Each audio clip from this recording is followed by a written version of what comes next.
I want nobody but you. Ya, baik, shalom, selamat buat kita semua. Di sini saya akan jelaskan sedikit dalam manajemen pembelajaran. Terlebih dahulu di sini saya akan perkenalkan dulu nama saya. Perkenalkan, nama saya Martus Hongdem. Saya kelas B. Baik, langsung saya masuk di penjelasannya. Itu yang pertama, soalnya itu apa yang dimaksud dengan pembelajaran kolaboratif dan bagaimana manajemen pembelajaran dapat memfasilitasi kolaborasi efektif di antara siswa dalam lingkungan kelas. Baik, langsung saya masuk. Pembelajaran kolaboratif adalah sebuah proses di mana peserta didik pada berbagai tingkat kemampuan atau kinerja bekerja sama dalam kelompok kecil untuk menuju tujuan bersama. Hal ini merupakan pembelajaran dengan cara pendekatan yang berpusat pada peserta didik yang berasal dari pembelajaran sosial dan perspektif sosiologis mengenai pembelajaran. Di sini ada 3 poinnya itu. Yang pertama, 1, para siswa memperoleh berbagai pengalaman bekerja sama, tidak hanya pada siswa teman kelas, akan tetapi pada siswa lain yang sebelumnya belum dikenalnya. 2, pada pembelajaran kolaboratif ini ada interaksi antara siswa yang baru dikenal menjadi terarah sebuah mengikuti program yang telah direncanakan oleh guru. 3, aktivitas yang bersifat kolaboratif ini umumnya dapat mendorong motivasi dan semangat kognitif dalam arti positif untuk siswanya. Contohnya pembelajaran kolaboratif ini sendiri sebuah metode pembelajaran yang mendorong para siswa atau pelajar untuk membentuk sebuah tim fun bekerja sama untuk menyelesaikan masalah dan tugasnya. Baik, berikut soal yang kedua. Jadi soalnya itu jelaskan mengenai metode pembelajaran berbasis proyek. Berikan contohnya proyek pembelajaran yang relevan. Baik, sini langsung saya masuk jawabannya. Penjelasan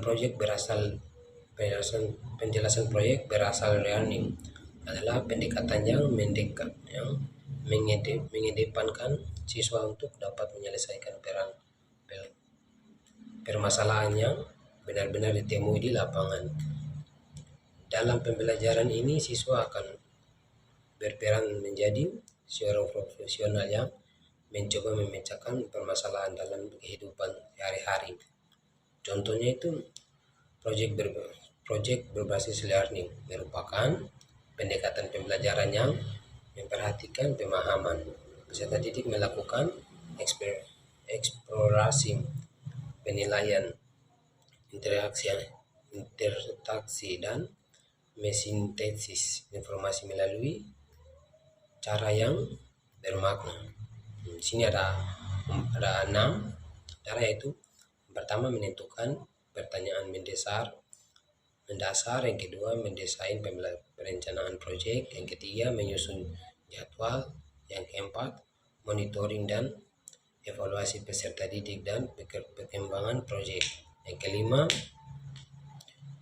pengujian hasil, yang keenam evaluasi pengalaman. Baik, sekarang saya masuk ke yang nomor 3. Nah, di sini soal nomor 3 itu jelaskan konsep perorganisasian pembelajaran dan mengapa itu merupakan aspek penting dalam konteks pendidikan. Nah, ini bisa seru juga. Langsung masuk di pembahasannya itu. Nah, jawabannya itu pengorganisasian pembelajaran adalah cara suatu pendidikan mengatur pembelajaran muatan kurikulum dalam satu rentangan waktu. Pengorganisasian ini termasuk pula mengatur beban belajar dalam struktur kurikulum, muatan mata pelajaran dan area belajar. Pengaturan waktu pengaturan waktu belajar, serta proses pembelajaran. Penyusunan struktur kurikulum merupakan hal penting di dalam mengorganisasikan pembelajaran. Struktur kurikulum adalah pola dan suasana mata pelajaran yang harus ditempuh oleh peserta didik pada suatu pendidikan dalam kegiatan pembelajaran, dan merupakan aplikasi dari konsep pengorganisasian konten dan beban belajar. Ya, baik, yang berikut langsung saya masuk ke nomor yang keempat, itu jelaskan secara rinci mengapa komunikasi guru merupakan komponen krusial dalam manajemen pembelajaran. Sebutkan dan bahas berbagai aspek dan peran komunikasi guru dalam meningkatkan efektivitas pembelajaran dan mencapai tujuan pendidikan.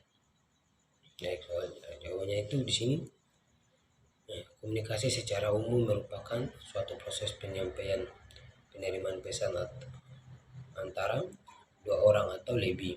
Komunikasi efektif dalam pembelajaran merupakan proses transformasi pesan berupa ilmu pengetahuan dan teknologi dari pendidikan kepada peserta didik, di mana peserta didik mampu memahami maksud pesan sesuai dengan tujuan yang telah ditentukan, sehingga menambah wawasan ilmu pengetahuan dan teknologi, serta menimbulkan perubahan tingkah laku menjadi lebih baik.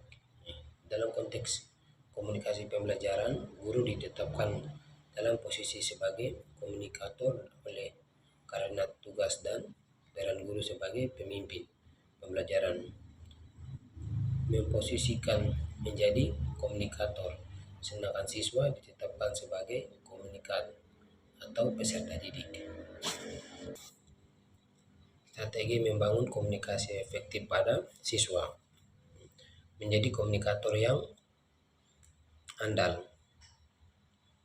Indikator dalam keaktifan pembelajaran di antaranya yaitu: pertama, 1. Pagi 14.25 pengorganisasian dengan baik. 2. Komunikasi secara aktif. 3. Penguasaan dan antusiasme dalam pembelajaran. 4. Sikap positif terhadap peserta didik. 5. Pemberian pujian dan nilai yang adil. 6. Keluasan dalam pendekatan pembelajaran. Baik, itu yang soalnya dari nomor 1 sampai nomor 4. Berikut saya akan masuk ke yang nomor 5, itu kesimpulan. Manajemen dimaksud untuk menciptakan lingkungan belajar yang kondusif bagi anak didik sehingga mencapai tujuan pembelajaran secara efektif dan efisien.